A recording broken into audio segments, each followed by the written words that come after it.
Now it's time for this week's Lok Kar Lo Baat with Umesh Agnihotri.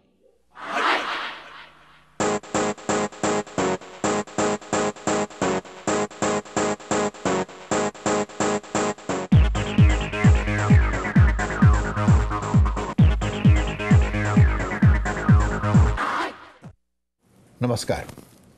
Pakistan में बाढ़, सिक्किम में भूकंप और भारत में दिल्ली में आतंकी हमले। पिछले दिनों ये खबरें तो सुर्खियों में छाई रहीं, लेकिन एक और विषय की चर्चा खूब रही। वो था उपवास युद्ध। गुजरात के मुख्यमंत्री नरेंद्र मोदी ने 3 दिन की उपवास यानी फास्ट की घोषणा की। कांग्रेसी नेता शंकर सिंह वाघेला ने यह खबर सुनी तो वो उनसे पहले ही उपवास पर बैठ गए। एक साइट फेकिंग न्यूज ने लिखा, नरेंद्र मोदी ने खूब चाल चली, अपने जन्मदिन पर अखबारों में फुल पेज का इश्तहार खरीदने के बजाय उपवास किया, जिसकी कहीं अधिक चर्चा हुई। पैसे भी नहीं लगे और रंग चोखा। और फास्ट अनटू डेथ तो था नहीं, इसलिए मन चाहे साफ हो न हो, मैदा जरूर साफ होना तय था। फेकिंग न्यूज ने इसकी तुलना क्रिकेट के लिमिटेड ओवर मैच से की। यह क्या है जी? मैच अभी खेला जा रहा है, मोदी पहले ही मैदान छोड़कर भाग गए। वाघेला बैठे रहे उपवास पर, कहने लगे जीत कांग्रेस की हुई है। यह भी खूब रही। जो टीम हार रही थी और हार गई, उसने पहले ही जश्न मना लिया, और जो टीम जीती उसकी जीत देखने के लिए कोई भी नहीं रहा।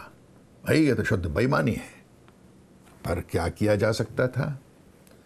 मुझे भी बहुत निराशा हुई। मैं सोच रहा था कि लिमिटेड ओवर मैच में एक्साइटमेंट बनी रहेगी। उधर से मोदी के बाद सुषमा स्वराज, जेटली, गडकरी, नायडू बारी बारी से मैदान में उतरेंगे, और कांग्रेस की तरफ से उनकी टीम के सदस्य। पर यह क्या है जी? कितना मजा आता अगर सभी नेता उपवास पर बैठे हों और हम उन्हें देखा करें। वैसे आजकल ये जरूरत भी है कि नेता हफ्ते में कम से कम 1 या 2 दिन का उपवास करें, मन शुद्ध होगा। मुझे अपने एक नाटक की याद हुआ। सन 2003 में किया था धर्म युद्ध, यशपाल जी की कहानी पर आधारित। पिछले ज़माने जब झगड़े होते थे, लड़ाइयाँ होती थीं, तो तीर कमान लेकर लोग उतर आते थे। लेकिन आजकल वो नहीं करते, आजकल सत्याग्रह करते हैं। कन्हैयालाल अपने बॉस को खाने पर बुलाता है।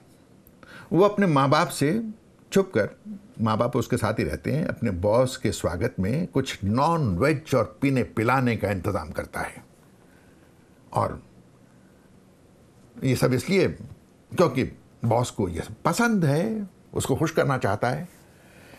कन्हैयालाल के माँ बाप बहुत कंजर्वेटिव हैं, शराब और गोश्त कैसे बर्दाश्त करते। जब उन्हें पता चलता है कि उनसे चोरी छिपकर घर में मांस मदिरा पान हो रहा है, वो डाइनिंग रूम में आते हैं और मेहमानों को निकालकर बाहर करते हैं। कन्हैयालाल को लगता है कि ये तो अनर्थ हो गया, उसकी प्रमोशन, उसकी नौकरी, सब कुछ एट स्टेक। वो फास्ट अनटू डेथ पर बैठ जाता है, सत्याग्रह कहता है, और कहता है कि मेहमानों को वापस बुलाओ, नहीं तो वो जान दे देगा। बहुत रोना पीटना होता है। आखिर में जो सत्याग्रह करता है, जो अनशन करता है, उसकी जीत होती है, और मेहमानों को बुलाया जाता है और फिर दावत होती है। इस नाटक के साथ हमने विजयदान देथा की कहानी को भी जोड़ा था, जिसमें कहानी का मुख्य पात्र मोजी सूरमा यानी कमजोर सूरमा अपनी जान ही दे देता है। कुछ कर लो, वो कहता है मैं तो मानूंगा नहीं, मैं डटा रहूंगा, सत्याग्रह करता रहूंगा, और अंत में वो अवतार के रूप में पूजा जाने लगता है।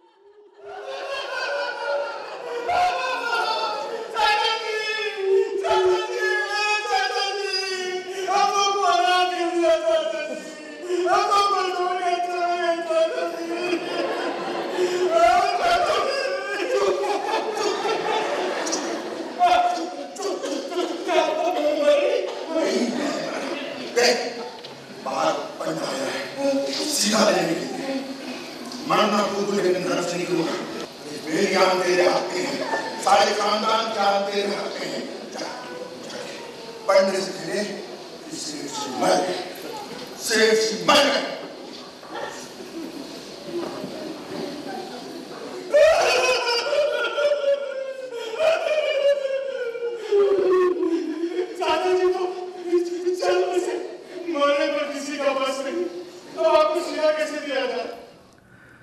आमरण अनशन का इस्तेमाल आप चाहें तो गलत बात मनवाने के लिए भी कर सकते हैं। अन्ना हजारे के अनशन को समर्थन इसलिए मिला कि वो जनता की मांग के लिए अनशन कर रहे थे, अपने लिए नहीं। मोदी इतना खतरनाक खेल नहीं खेलना चाहते थे, इसलिए जब देखा जनता की दिलचस्पी कम हो रही है, पारी बीच में ही खत्म कर दी।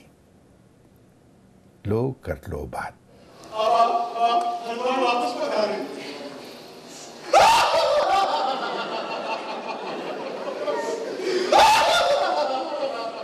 बेटा,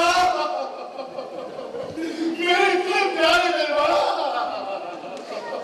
और दिया गया बात है, मेरे इतने प्यारे मेहमान, मुझे क्या तुम इतना नहीं समझते हो कि मैं उनके बारे में हरिद्वार लौट जाऊं? नहीं बेटा, मैं उनकी अर्थी के साथ संसार घाट करूंगा।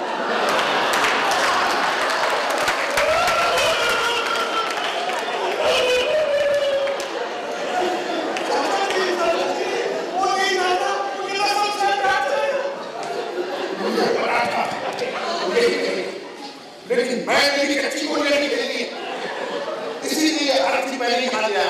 मैं चलेगा इनका कफन डाल दो।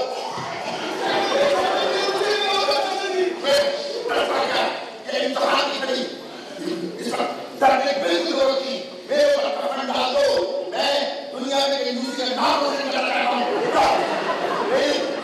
तो क्या करते सारा देखो, रात में मेरे बात करना, कहीं पंडे को शक हो जाए। चलो जल्दी करो, जल्दी करो।